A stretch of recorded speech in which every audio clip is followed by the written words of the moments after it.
Hey guys, here we are at Mount Kosciusko, what is known as the highest peak in Australia. We're going to go for a walk up to the summit today. It's going to be a 22-kilometre walk starting off in Charlotte's Pass. It's located about 4.5 hours drive from Sydney, so not too far away. And when we get close to the top, I'll tell you guys a little bit about the geology in the area. Let's see how we go.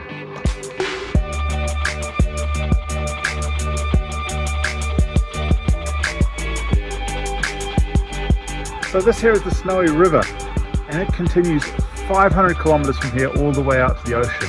Along the way, it stops to generate electricity for a lot of New South Wales, along with pretty much most of the streams that you find in Kosciusko National Park.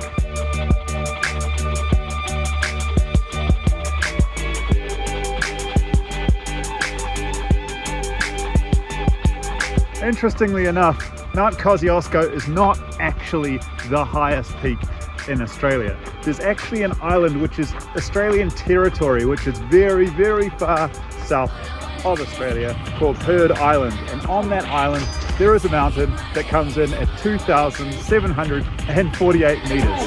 Higher than Mount Kosciusko, but I don't think I'm going to be getting there anytime soon.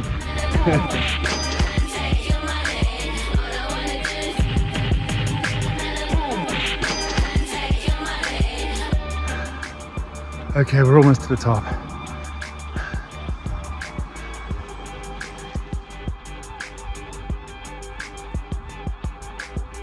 Well, here we are at the highest peak of Australia. Pretty cool. Some nice views up here and a beautiful path to get up here.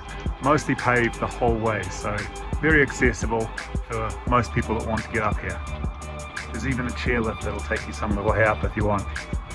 But now we're up here just looking around.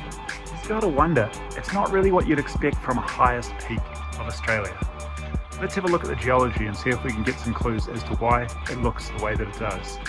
First of all, let's look at what type of rocks there are up here. This here is a granite rock. Now, granite rock is an intrusive igneous rock, which means it's a volcanic rock which was formed deep down under the earth. So why is a rock that was formed deep under the ground up on top of a mountain? Well, you might not know this, but there were glaciers here as recently as 15,000 years ago. Now, looking at some of these other rocks around here, you can see there's been a lot of exfoliation, which is smoothing out of the rocks. Now, these glaciers that existed up here wore down a lot of the sedimentary rock which was around here and grooved out and smoothed out a lot of the granite that was here, because the granite was a lot harder and it left the granite up on top of these mountains. As well as shaping the granite that was here, it also formed a lot of the valleys and also formed a lot of the lakes that were in this area. So yeah, that's why the landscape is shaped the way that it is.